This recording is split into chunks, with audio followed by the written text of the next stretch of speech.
Good morning. I'm still in the family room, as you can see. and I just had to look up the word narcissist because the computer underlined it like, hey, spelled it wrong. But it didn't give me the suggestion of what the right word is. Like, okay, what am I missing? Oh, you were missing an extra S. You need two S's for narcissist right next to each other.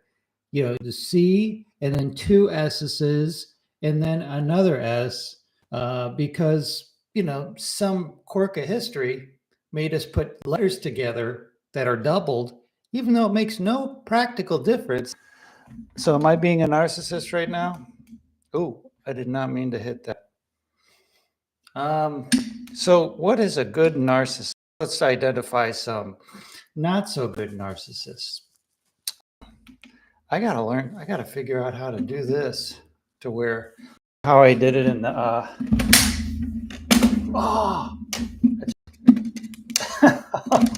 okay. It's all part of the show here. I'm going to turn that around and have it backlit. Okay. And then maybe turn it up. There we go. All right. So, there's two kinds of narcissists. I guess, there might be three kinds, but I don't know the other kind. Maybe one that back and forth, but you have grandiose narcissist and vulnerable narcissist. And I don't know if they're good vulnerable narcissist. It's just those kind of people are like, oh, everything bad happens to me. You don't understand. I just have the worst luck, and everybody treats me bad, and I just attract like really horrible people that manipulate me and blah blah blah. And the fact is that I've known two people like this that are really strong, vulnerable narcissists, and in both cases, they inherited a lot of money. One here, like, I think, just interestingly enough, I think they both either they inherit a lot of money. And one of them, several houses, parents bequeathed to him. He had several siblings, and they didn't like him. I mean, that's his side of the story, is that, oh, they don't care about me and all that. And I'm thinking, well, I think you got most of the inheritance because maybe you're incompetent or whatever, or maybe it's because your other siblings were already successful and your parents were like, well, we'll help the other child out a little bit. And this particular person's wife had passed away and she had done all the finances, and he just, all the money just slipped through his hands. So anyway, vulnerable narcissists are just, their whole worldview is that everything's unfair to them, even they inherit a bunch of money. And it's the weirdest thing. I mean, this guy inherited multiple houses. He had a pretty good life, but his identity was that he just had bad luck, all bad luck. And it wasn't financial mismanagement, of course. No, it's just bad luck and all that stuff. But and then you have so those kind of people I've learned. In fact, I haven't known a whole lot of them. There's only really two that stick out in my mind. I'm not talking about the other one.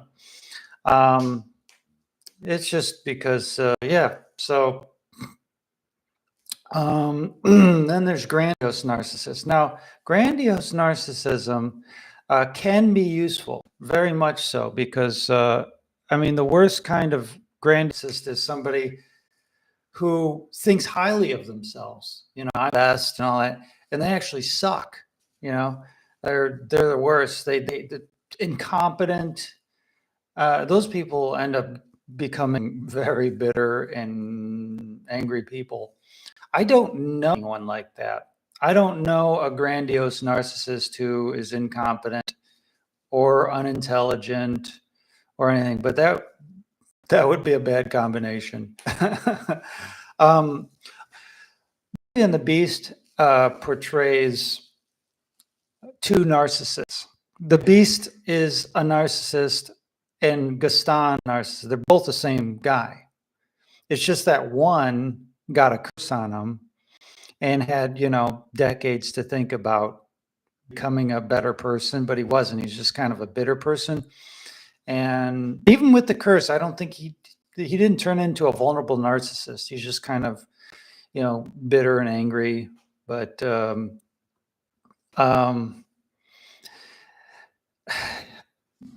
let's see, Gaston.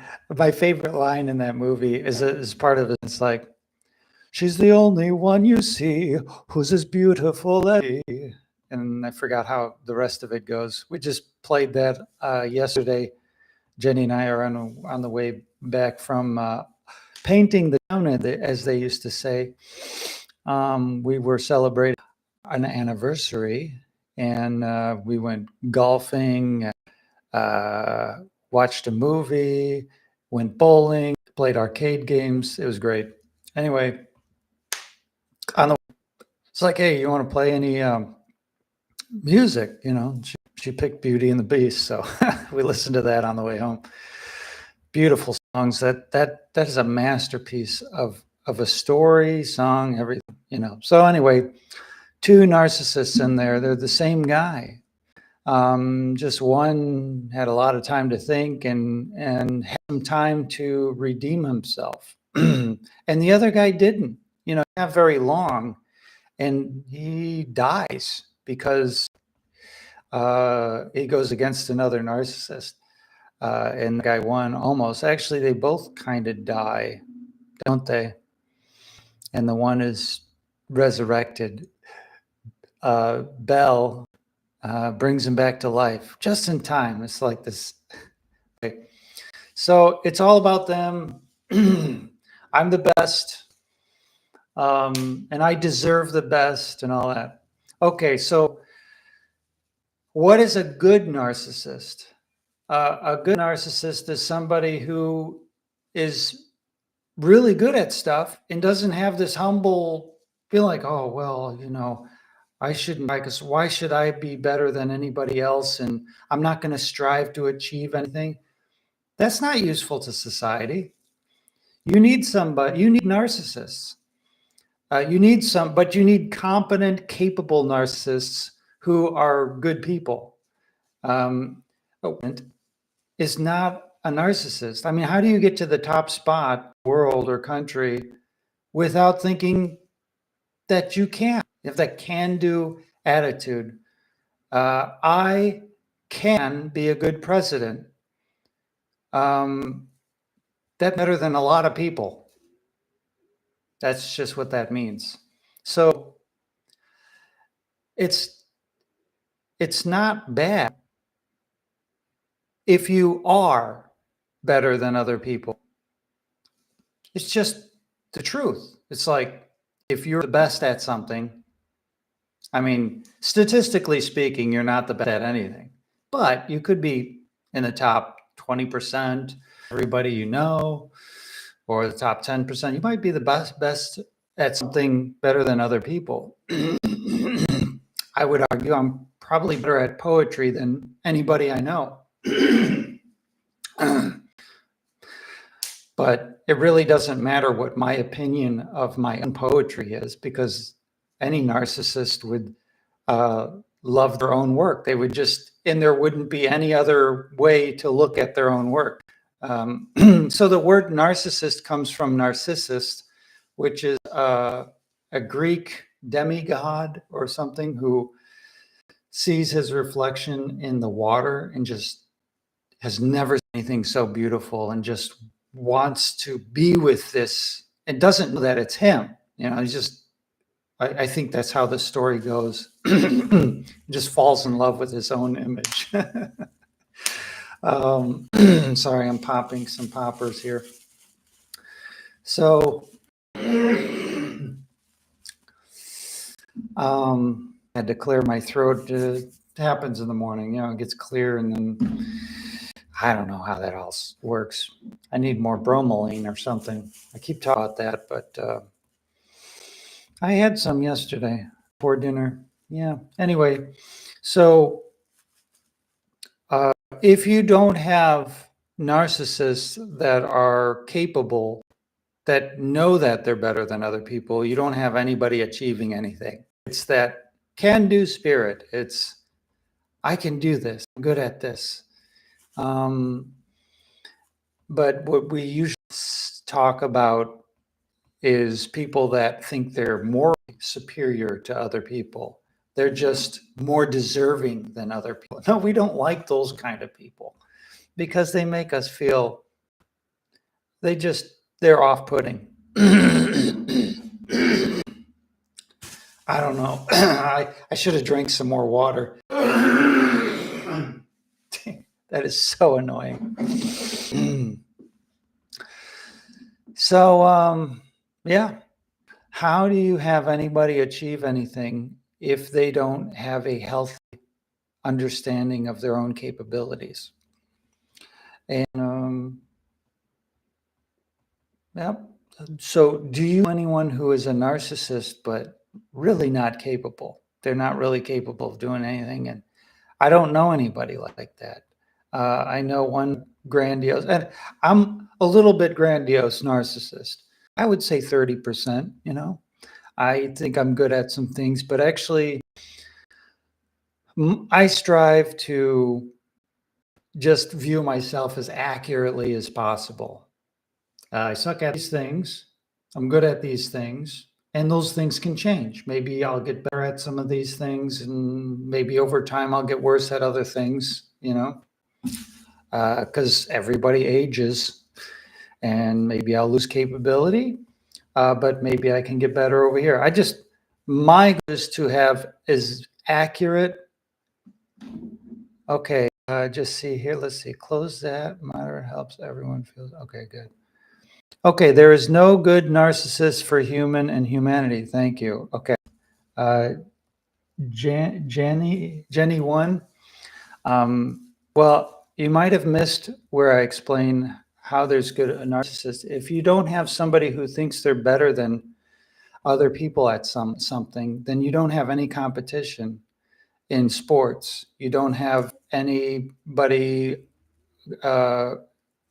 achieving anything, because you have to believe that you're at something than other people, otherwise you don't achieve it. So my argument is that there is useful narcissism in that somebody believes that they're better than other people, and they can, or they want something more than other people, and that's how you achieve anything, is by, well, especially in sports. I mean, you're competing against other people. How do you not be a narcissist and go in sports? So you can be like, well, I'm probably average, but I'm going to go run track anyway. How did you find out you were a narcissist? Well, I'm not a psychologist, and so I'm not qualified probably. But time, and I write about this in my Confessions of a Know-It-All. There was a time I was working night shift like 9 years ago, where I exhibited definitely narcissistic traits. And I had an altercation with my supervisor at the time, who would be my supervisor now at a different company. And I was in an attitude where I deserve better than this. You know, I am going to be, in fact, I'm going to be better than you someday. That was my attitude. Well, none of that matters when you're night shift and you're supposed to do your job correctly. You don't. And, you know, maybe I was lacking a little bit of sleep, and so I had an attitude problem. So it was a point in life where I wasn't happy where I was, because, you know, I thought I deserved more. I was smarter than this job. That's not a good kind of racism. Okay, that's an attitude problem. I might be misusing the term. You know, I think I'm using it accurately. So I would suggest that I've got a healthy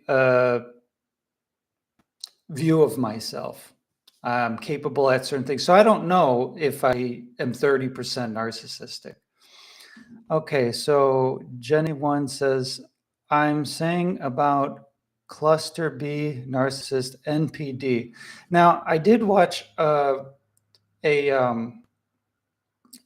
a thing on Jordan Peterson's Academy, and I'm not sure what NPD is,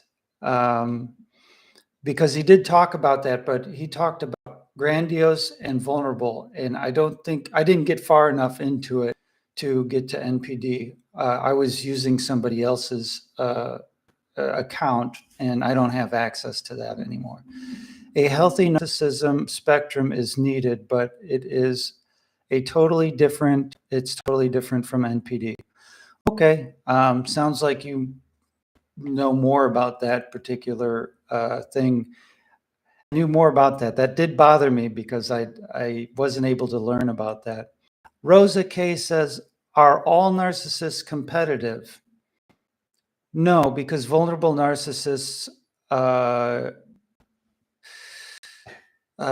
they're just, everything's bad luck. They can still try to strive for things, but when things don't go their way, they just, it's all about them and woe and you don't understand how I feel and all that stuff. So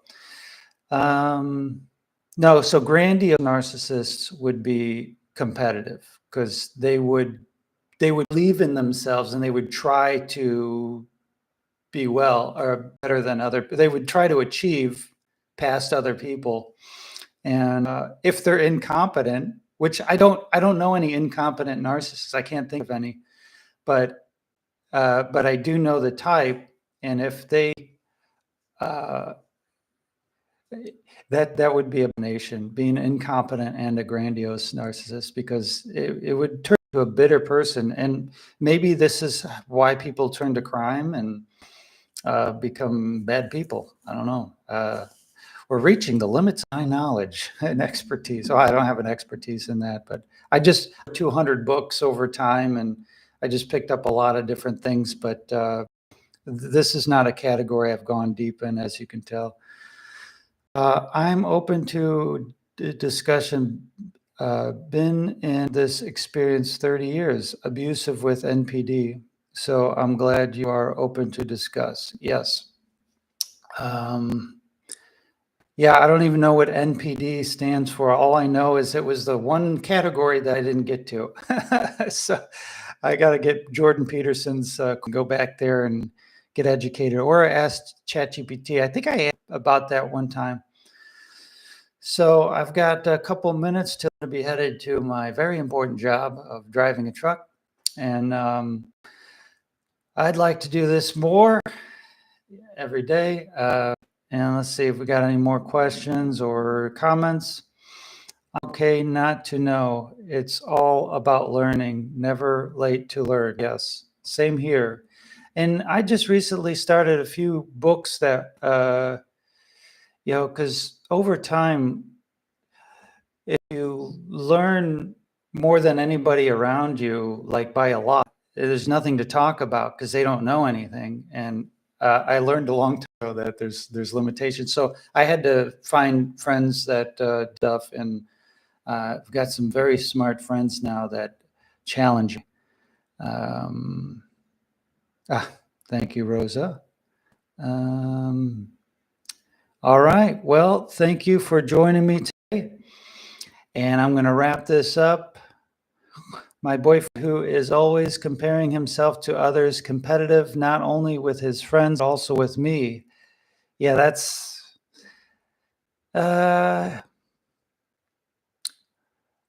not that's touchy. Yeah, like if I compete against Jenny, like some stuff, and that's but probably not good to like try to beat your spouse all the time. Jordan Peterson talks about that, especially in argument, trying to win arguments all the time. Later, I found out that because his mom had a habit of comparing him to other people. Yeah. Issues. That's a thing. To be better than the others, Rosa and thank you, host. Thank you, Rosa and everyone. All right. Can he grow out of it ever? Well, I think it's so. What I saw in myself 9 years ago was I was insecure, and so I was compensating. I think narcissism, especially grandiose, is a defense mechanism to help somebody cope with being inadequate, and they need to just acknowledge that they're inadequate to get better. Yeah, I don't know. I just know that for myself. I mean, I just try to figure out for myself what I can get better at.